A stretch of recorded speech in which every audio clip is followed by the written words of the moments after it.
一人きりである日が当たり前の毎日囲まれ。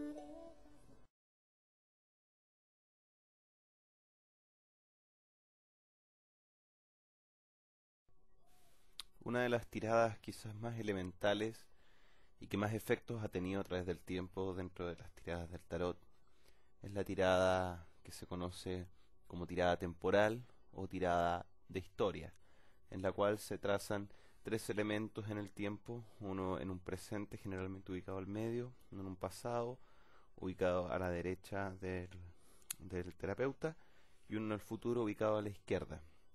La idea de ubicar en el futuro es la sensación de que la zurda siempre es más activa que la diestra y por tanto se espera un futuro activo en vez de un futuro pasivo. Entonces, veamos lo que es una tirada temporal de forma clara.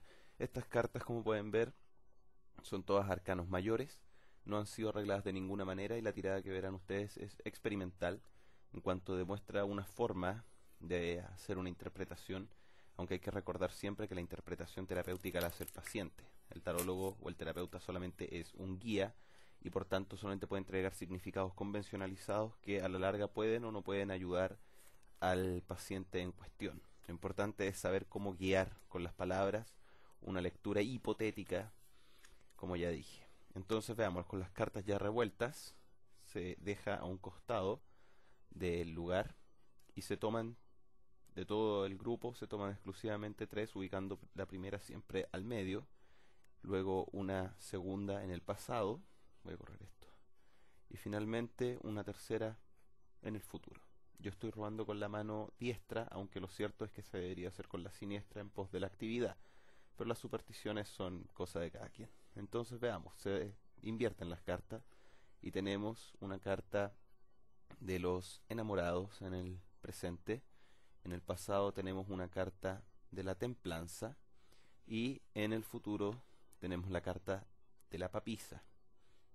Muy bien, ¿qué se hace con esto? Entonces lo importante es que el terapeuta tenga claro que él solamente va a ofrecer significados, no va a decir qué es lo que significan las cartas. Y le va a decir, contemos una historia, señor paciente. Pensemos en un personaje cualquiera, puede que no sea usted. Ese personaje en este momento, en su presente, tiene la carta de los enamorados. Ese es su presente. ¿Qué es lo que lo ha llevado a ese presente? La carta de la templanza. ¿Y qué es lo que ambas cartas lo llevarán en un futuro?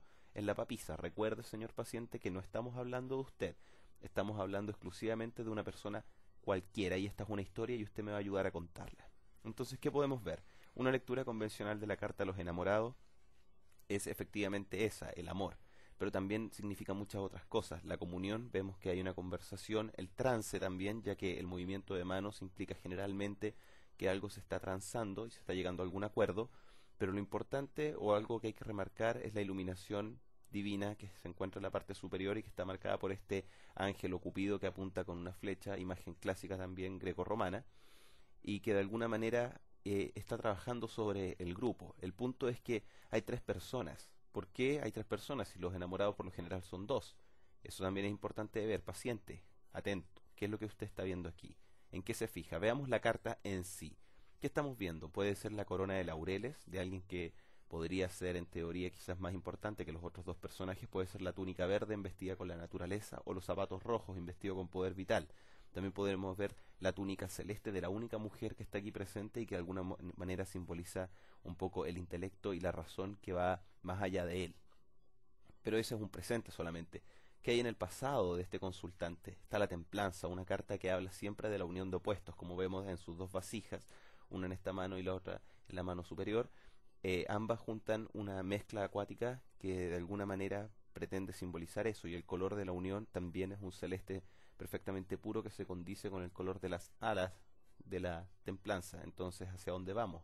También tiene dos sectores del traje de diferente color, por tanto nos habla de una carta de conciliación y nos habla de un presente que ha llegado a buen fruto y a buen término. Sin embargo, tenemos una carta como la papisa.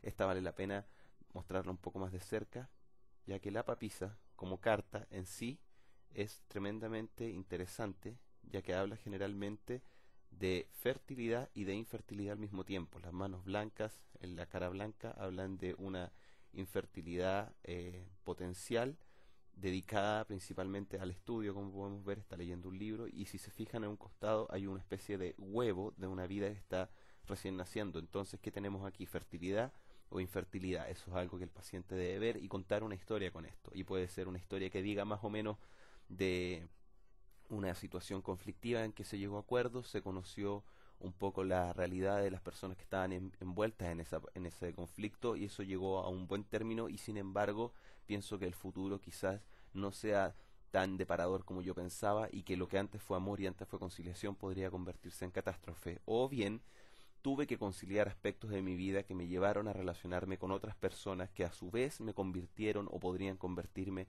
en algo que yo no deseo ser o que sí deseo ser: la perfecta madre, la perfecta estudiosa, la más cercana a Dios. Recordemos que la papisa es el número 2, es la dualidad pura, y por tanto también requiere un estudio potencial si es que se desea mirar hacia un futuro. Así que eso es un ejemplo de tirada. La tirada más básica, como ya les dije, es la tirada temporal o la tirada de la historia narrativa, y sirve para que el consultante de alguna forma se ponga y se aleje de sí mismo y se ponga en un papel hipotético que hable de sí mismo también y lo ayude a conocer su interioridad. Así que ahí está una primera tirada, espero que les haya sido de utilidad. 一人きりで歩いた